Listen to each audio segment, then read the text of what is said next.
everyone. Welcome to another exciting podcast of CodeNinja Global, a podcast that is dedicated to bringing you key industry insights from some of the most influential thought leaders around the world. Today's episode is an exciting dive into one of the most critical aspects of building a successful brand, and that is truly understanding your customers.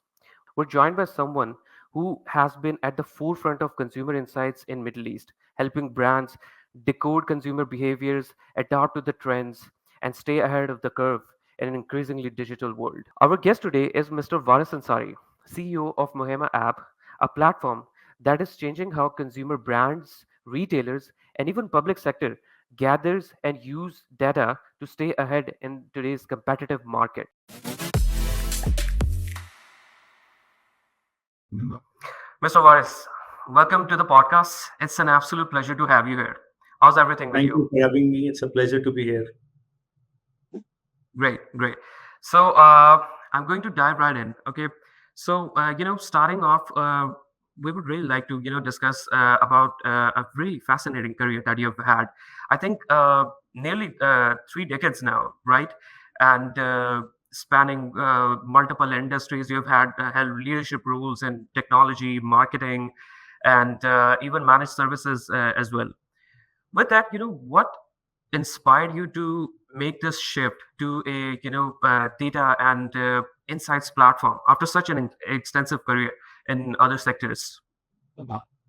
Yeah, thank you, Bilal. So that's it. During the period from 2007 until 2019, I executed three technology turnaround projects in Saudi Arabia and in Pakistan. All And right. two of those companies were data networks, which helped customers primarily in the retail industry take their digital transformation journeys.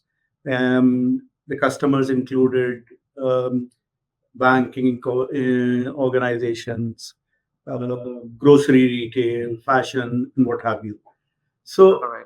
while working with those retail industry customers, I realized there is a massive amount of data that they generate. However, business decisions were mostly still guided by the instincts of the executives in those companies. And All I right. would Yeah. always wonder why these companies were not making use of that data.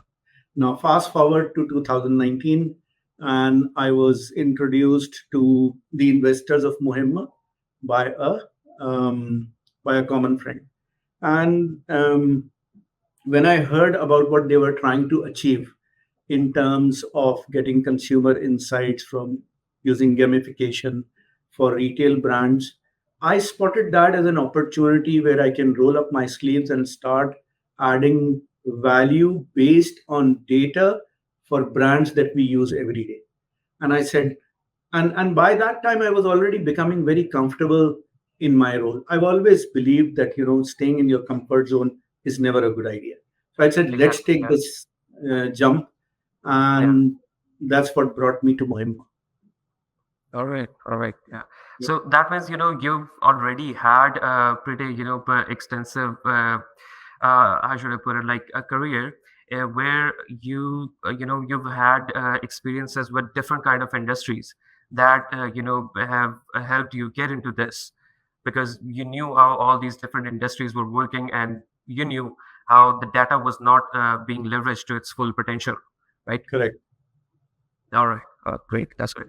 Okay, so diving into Muhimma, it's now recognized as a leading data and insights platform in the Middle East. Can you tell us more about the origins of this app and how the idea came about and your role a bit in details in its development and the establishment as the go-to platform for consumer insights, and how do you think it stands apart from the traditional market research firms? Yeah. Muhimma's origin is a very interesting story. In 2017, three friends, a Saudi investor, a Canadian technologist, and a Jordanian technopreneur, they got together in a khema in outside Riyadh. and they were discussing, and the investor had stakes in the retail industry as well. So what he All right. did was he was telling the two technology friends how retailers are facing challenges with data quality, how they are unable to get consumer insights, and then and there they said, let us invest and start a company which will help real consumers get closer to brands, in the sense that the brands will be able to interact directly with Yeah. consumers using a two-sided platform. That's how Muhimma started. Now, I joined Muhimma in 2020, and when I joined, it was just 3 months before the coronavirus lockdown got enforced in Saudi Arabia. Now, during that time, marketing budgets were drained. There was a Yes. complete freeze, to 90% freeze on marketing budgets for various brands. And brands were struggling as to how to retain and grow their customers. So during interactions, we realized that brands were still relying on market research agencies, and we realized that the market research model was still the decades old model, where the methodologies, the data collection tools, um, were all service driven, minimal involvement of technology. And what Yeah. was still being presented to brands were those death by PowerPoint 200 slide decks, which Yeah. nobody bothered to look into. Yes. So we said, uh, it is not a good idea to try and become a part of the market research industry, because as we're aware of the game Tetris, right? So Tetris, the most important lesson that Tetris teaches us is that if you try to fit in, you disappear. And we said we will not become a part of market research industry. In parallel, there was a global shift towards a data and insights business model. And we said, we will take this leap of faith and we will start transforming Muhimma into a data and insights company. And Alhamdulillah, we have been reasonably successful in turning Muhimma around. We are today a company which serves about 90 brands across Saudi Arabia and UAE. We work with three of the largest grocery retailers. We work with about 30 food and beverage brands. We work with about 15 e-commerce platforms.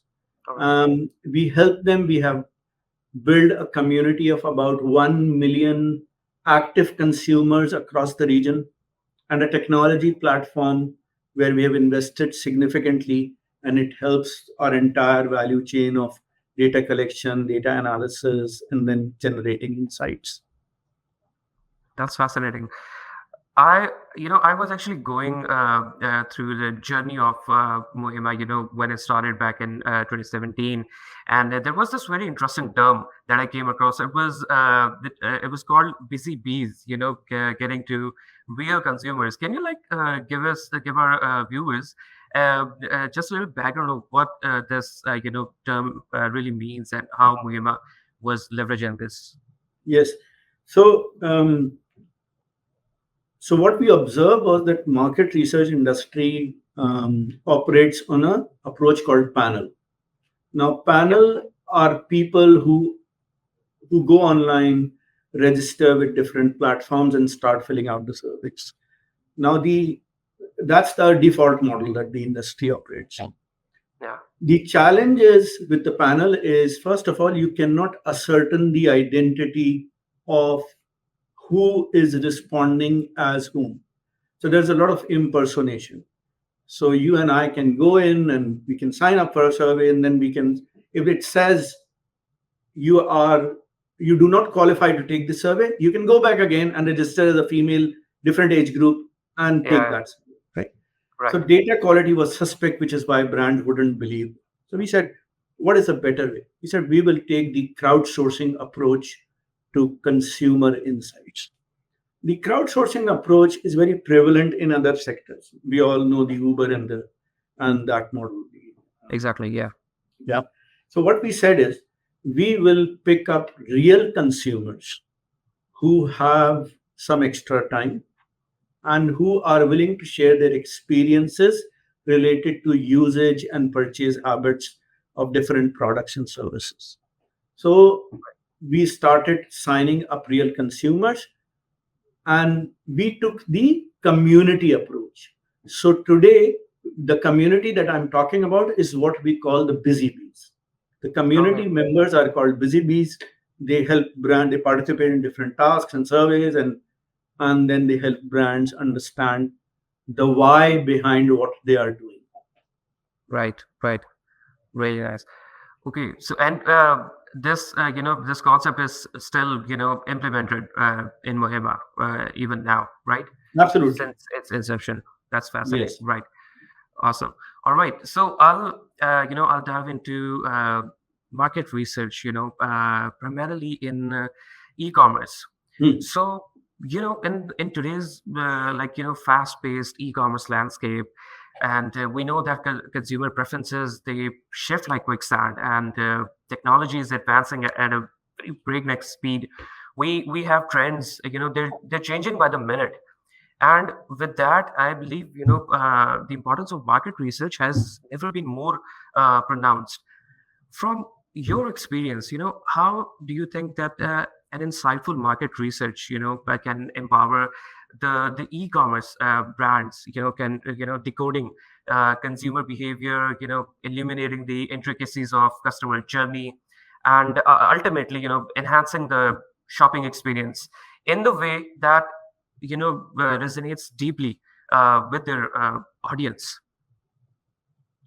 Yeah. So the factors that you have mentioned have really enabled the amplification of the e-commerce opportunity. So if you look at these stats today, there are close to 2.5 billion online buyers across the Yeah. world who are buying from about 36 million e-commerce sellers, and that is growing at the rate of 8%, sorry, per annum. Now in Saudi Arabia, that's the growth rate is almost double, 15%, and in Middle East as well. So if you look at that opportunity, the Yeah. stakes are so high. Every brick and mortar business wants to go and sell online, and then Yes. there are born online businesses as well, the e-commerce businesses. Insightful market research is the differentiator between your e-commerce success or failure. Now, when I say insightful market research, it primarily traverses the entire consumer journey from where by and from understanding the all the offline and the online activities that consumers do, right Mhm. from the Yeah. fact that, so when we decide to buy something, it is driven by a need that we have. So understanding that need, the drivers behind that need, then our process of research as a consumer, all the research channels, where do we research, Yeah.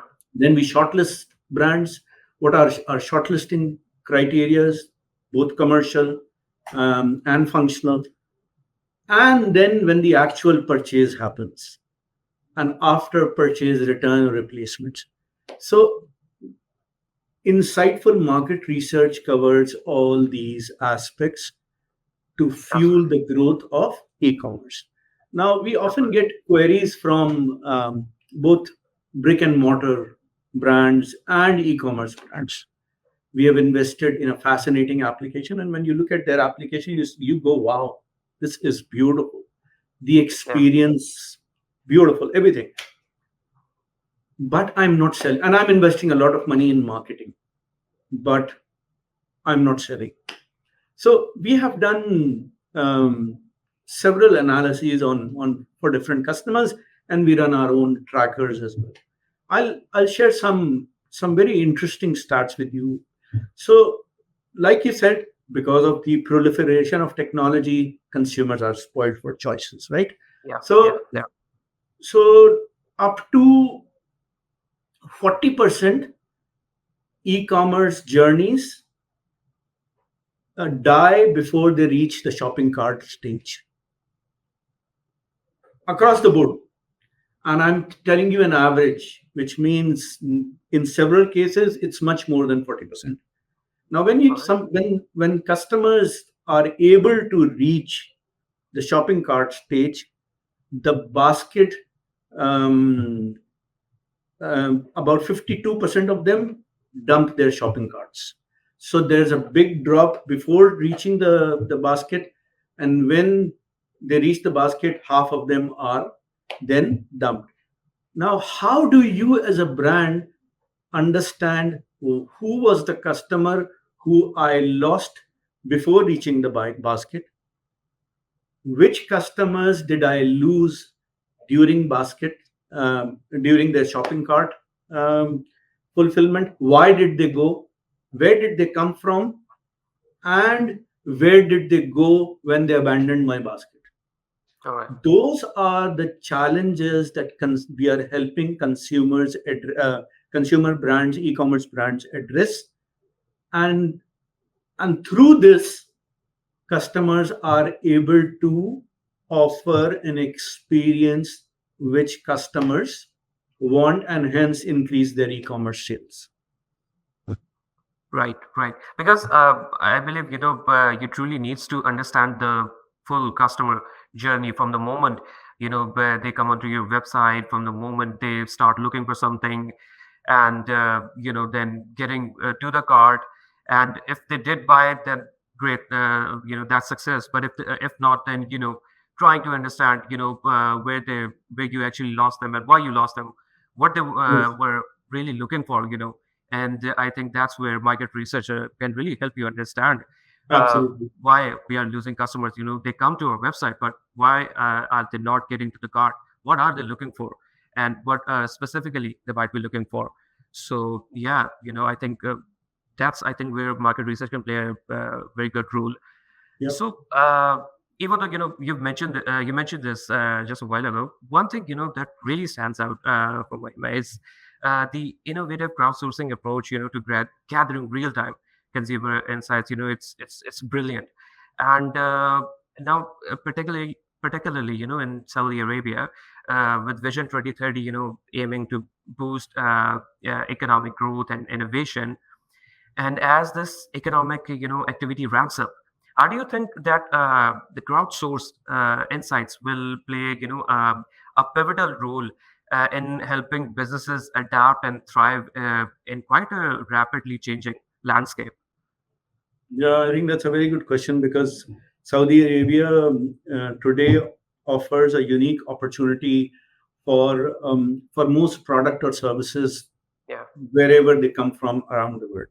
Yes. And with the open skies policy, welcoming suppliers from around the world, it's a massive opportunity. Now, to capitalize on this opportunity, brands need to understand the population. 60% of Saudi population is under the age of Definitely. Yeah. 30. 30. Now, Yeah. let me share some stats on from a very recent survey that we conducted on Gen Z. Generation Z. Yes. Yeah. Yeah. Now, 90% of the younger population today buys online. Okay, so that's the good part of it.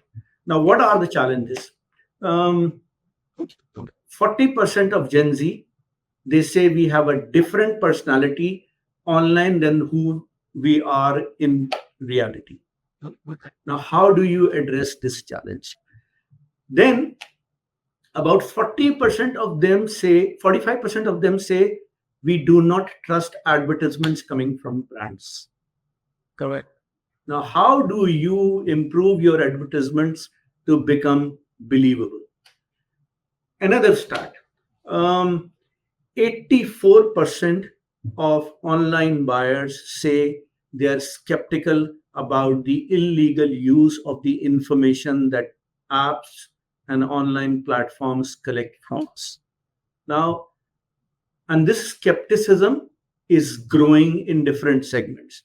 And Yeah. it's growing more in the affluent educated higher socioeconomic classes, right? Which have the higher buying power and all that. Now, so regardless of whether a consumer buys online or not, they still spend a significant amount of time researching online. Now, how do you as a brand become aware of what they want, and how they want their information to be safeguarded? So, the only way is to keep on a continuous interaction cycle with the younger population of Saudi Arabia. Now, as far as the crowdsourcing is concerned, we are helping several brands and retailers through our community, but at the same time, number of brands and retailers are building their own communities. Why? Because they understand that relying on third party agencies cannot provide them insights that they need on a continuous basis. So there is a growing Yeah. trend in Saudi Arabia in using the younger population, inviting them to become and incentivizing them to become community of my brand or or whoever I am, and then help using information, collecting information from them, and then using it to help improve the experience. Now, as far as the crowdsourcing is concerned, now the overall um, demeanor of the younger population here is that they are not attuned towards taking up full time employment. There's a major gig economy is massive in Saudi Arabia. So if you look at it, the valuation, not the value, the valuation of gig economy in Saudi Arabia next year, it's going to be close to 2.5 trillion. Now, Well, so look at the apps like Jahiz and those, right? Now, when you look at that size of gig economy, you understand that people want to take up short-term assignments and get paid for it. And yeah. crowdsourcing fits perfectly within that. Younger population is willing to get involved with brands, help them understand who they are, and then get paid for that. All right. All right. So, all right. All right. So, moving into AI.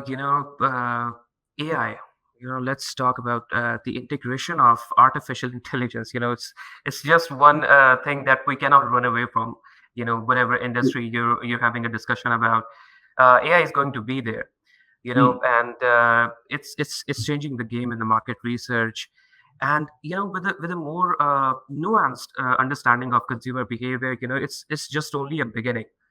Mhm. Now, with your experience in market research and being in different industries, interacting with different kind of consumers, how do you think technologies, the latest technologies like predictive analytics or even natural language processing, Mhm. they create how do you think they create new avenues for brands to gather and interpret the vast amount of consumer insights and data that's available now, and how do you think using that they can unlock more opportunities to connect more deeply with their consumers?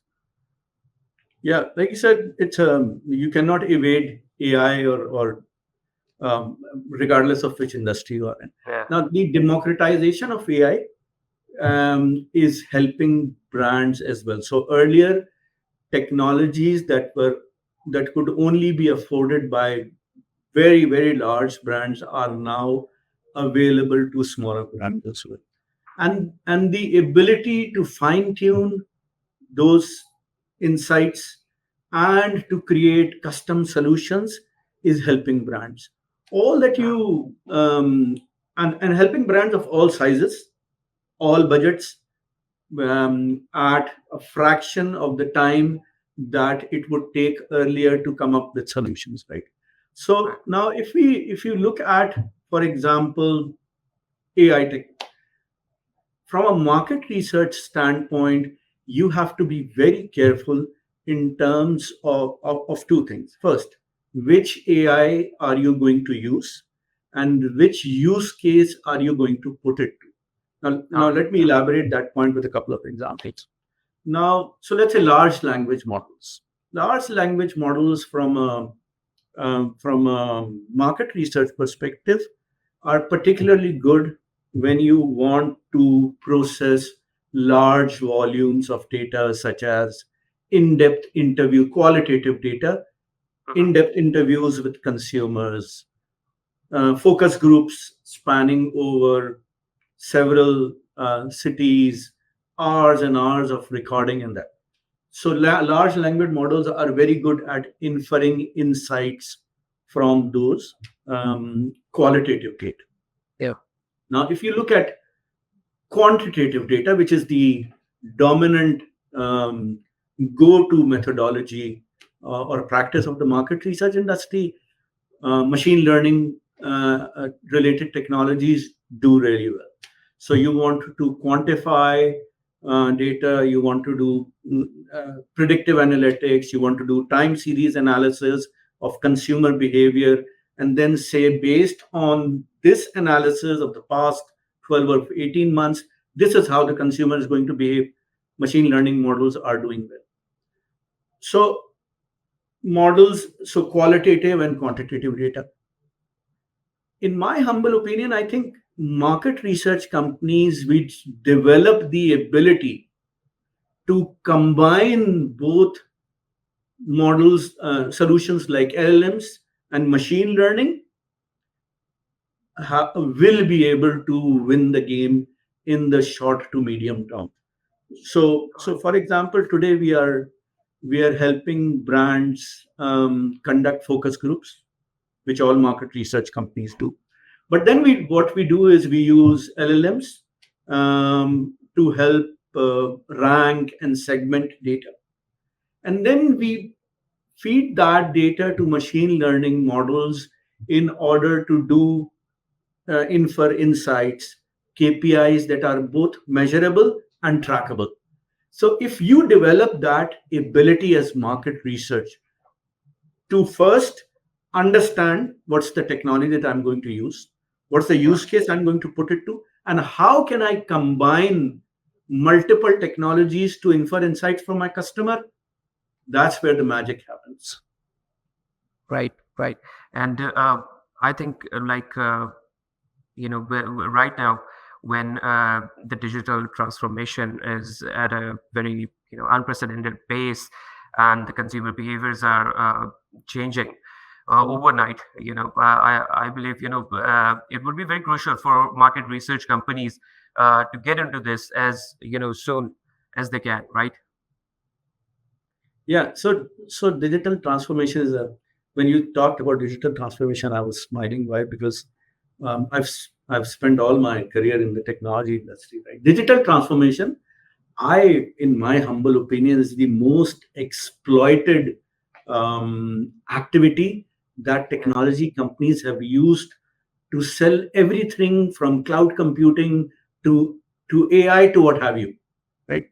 Now, and and all that is being done in the guise of digital transformation.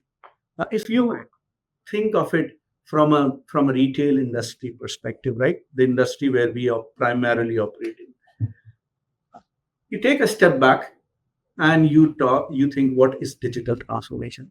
Digital transformation is basically transforming your business for the digital world.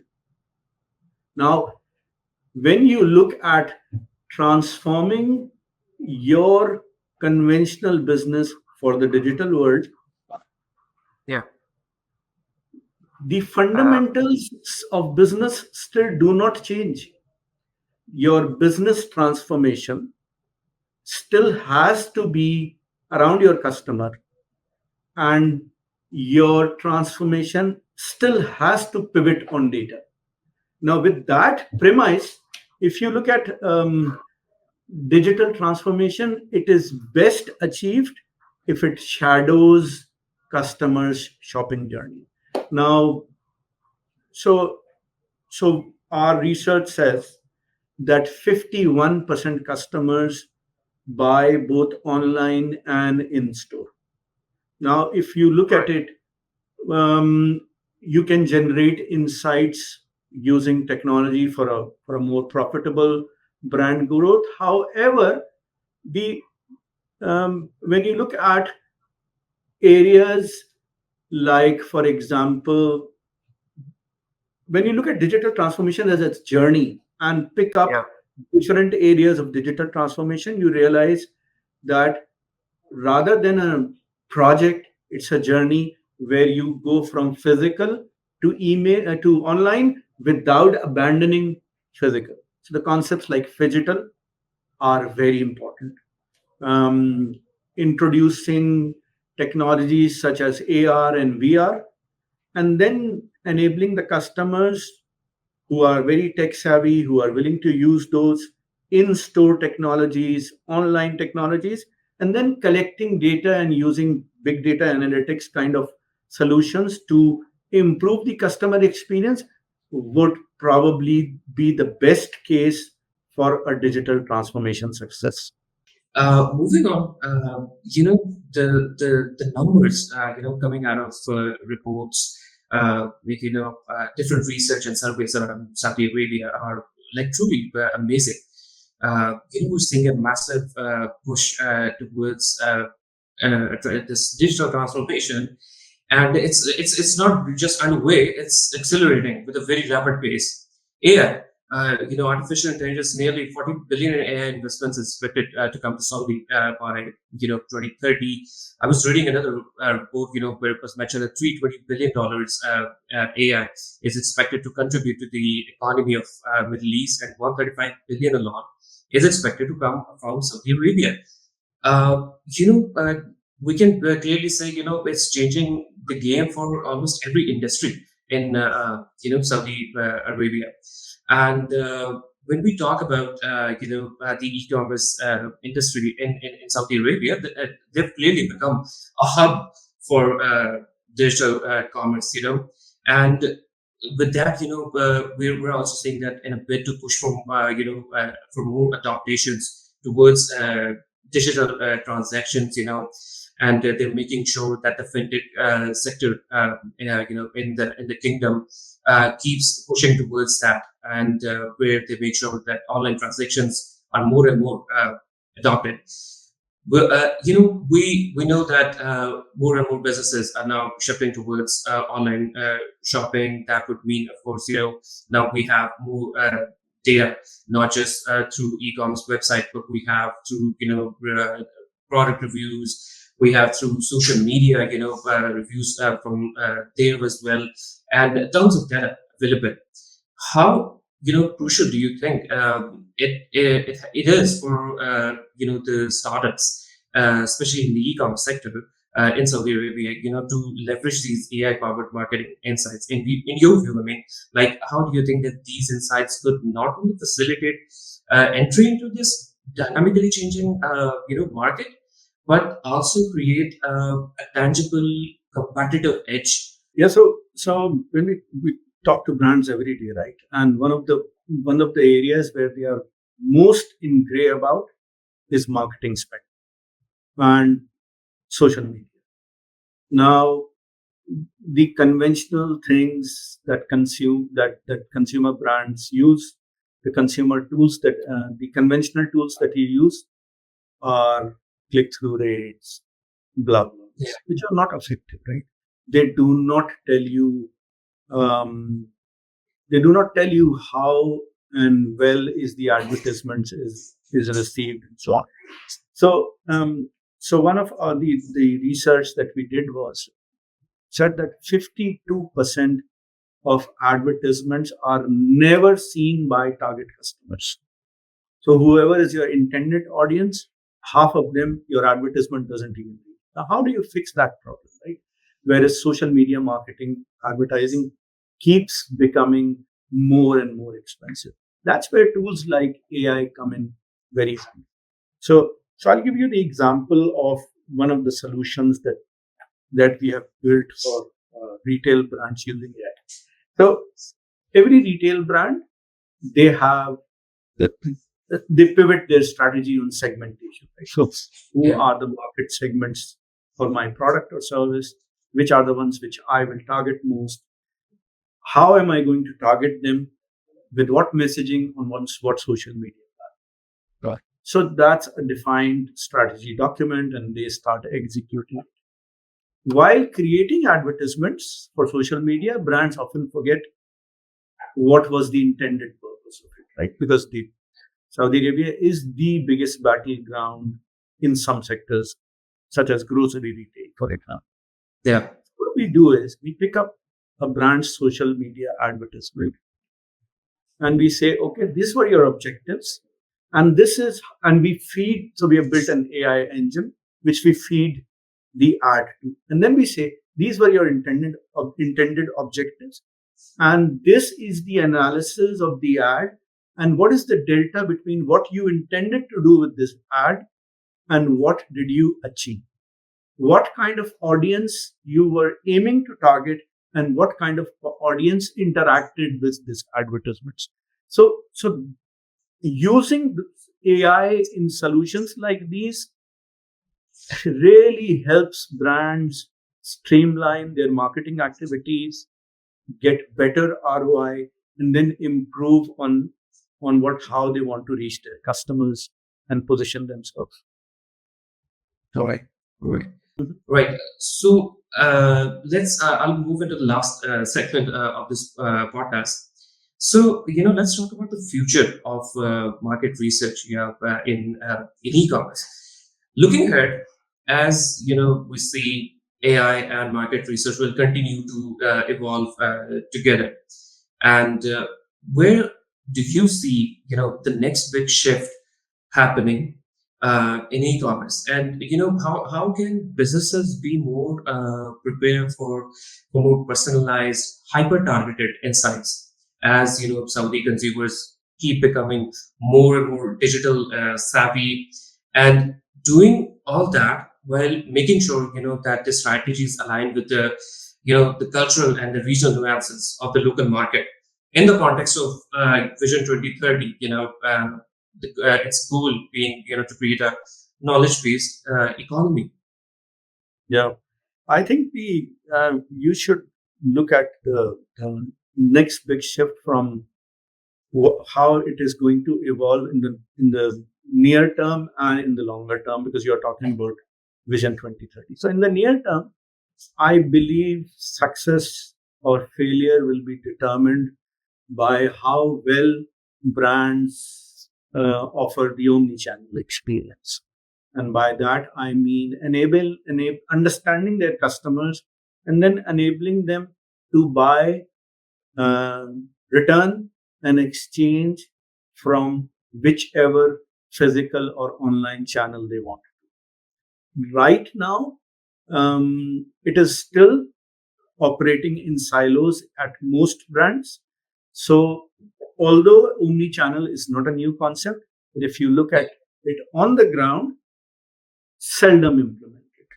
You cannot buy a thing online and then you cannot book collection or return or exchange of that on the mobile app. You still have to go back to the store. So, enabling the omni-channel experience by understanding consumers' preferences and then personalizing based on how they want to, understanding who they are and where do they want to interact with you is going to be the next big shift. Um, Omnichannel is something which has been talked about a lot, but very rarely implemented. That's a big, we do consumer service every month, right, on our community. Omnichannel is a requirement that consumers have been asking and asking forever. Yeah. And investing in understanding how you can personalize based on their preferences is going to be the differentiator in the short to medium term. Now, in the medium to long term, I think the shift in e-commerce will happen with consumers having our own personalized assistants, which will do all buying for us. So your refrigerator will know that you're running out of milk, and it will Yeah. place an order to the from wherever you buy. Um, the challenge with brands is going to be, how do you tap into that opportunity? How do you seamlessly integrate across multiple devices, multiple platforms, payment methods, and physical and digital worlds? So brands who take a lead in that and enable personal digital assistants for and there are some brands we are already talking to in in helping them understand. We obviously we don't do that as a solution, but we provide all the data required to understand the customer. There already are brands in the Middle East which are working on that. So I think in the long run, when you talk about Vision 2030, that is definitely going to be um, a winner or a loser for brands. Right, right. And though, we're still like almost 5.5 years away from, Vision 2030, with, your experience in Saudi Arabia, and, you've been there sometime, working with different companies, through different industries as well. Right now, do you like think that there are businesses still using the conventional methods that might need to pick up pace and understand the shift that's happening? So there are plenty of businesses who are still in inertia, still in denial, and I don't blame them entirely. Right? I Yeah, mean, the retail business is driven by what the consumer is willing to pay. What brands need to realize is that you cannot sell to everybody. Not everybody is your customer. So you have to pick your battles. And if you pick up your battles wisely, obviously, I know it's easier said than done. But if you have picked up your battles wisely and you pick up those profitable segments, then using AI insights definitely makes a difference. We have seen brands transform, not only brick and mortar brands, but e commerce brands which were not doing well have taken a step back and learned from their mistakes and said, no, we cannot sell to everybody. We got to see which segments do we target and how can we grow those segments profitably. And they are now, instead of getting into that price war, they are rechanneling their budgets and using advanced technologies, data collection, data analysis, and what have you, and then making informed decisions to grow their brands. right, right. How can market research, can help these brands understand how to keep up with the pace of these trends and consumer behaviors, but making sure providing products and services in line with the cultural values of Saudi Arabia. That's very important. Absolutely. People of Saudi Arabia as well. Absolutely. So, a great question. So, I'll share a couple of stats with you from one of the recent researches we did. Close to 50% of the parents of the younger lot in Saudi Arabia are worried about their children staying close to their cultural heritage, family Yeah, values, yeah, cultural values, what have you. But at the same time, about 40% of Gen Z says we are very well aware of our cultural values. And one of these struggles for us in life is to balance between the cultural values that we belong to yeah. and our digital life. So it is to, as a starter, it's not that bleak a picture when the Gen Z realizes, because they are the buyers of, uh, they're the buyers of the future, right? Now, there comes an aspect where brands have to realize that yes, AI and what have you, e-commerce is very good, but there has to be the right mix between human and artificial intelligence. Human Exactly. intelligence needs to come in and say, you can do that and you cannot do that. So for example, there are these algorithms deployed by social media platforms, right? With reels, right? So we are all addicted to reels, and Yes. the younger generation as well. Now they are a major distractor, and research after research, we find data, parents complaining, even Gen Z complaining about this habit. And a lot of them want. That's where human intelligence needs to come in and Yeah. say, you can't do that. So you cannot hand over the control of consumer acquisition and consumer nurturing. You cannot hand over the control of that to artificial intelligence. Human intelligence at the brand level has to govern that. And if that happens, which I'm sure several brands will realize, then I think there we will be able to maintain the right balance between cultural values and digital life. Right, right. That's a brilliant take on that. Well, Warris, this actually wraps up our conversation for today.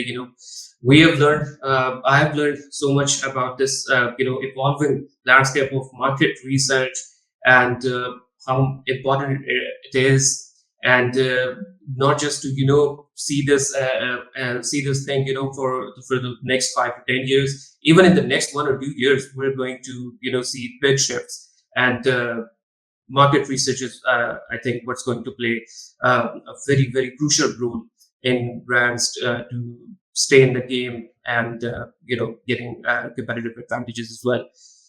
And I just want to say thank you for coming onto the podcast, for sharing valuable insights and perspectives. How businesses in Saudi, and I'm sure businesses around the world can learn from how they can adapt and thrive in this dynamic landscape. And to our listeners, thank you for tuning in, to this episode of CodeNinja Global. We'll be back soon with more industry insights, app and conversations. Thank Thank you you, very Mark. much. Take care. Thank you, guys. Thank you. Take care.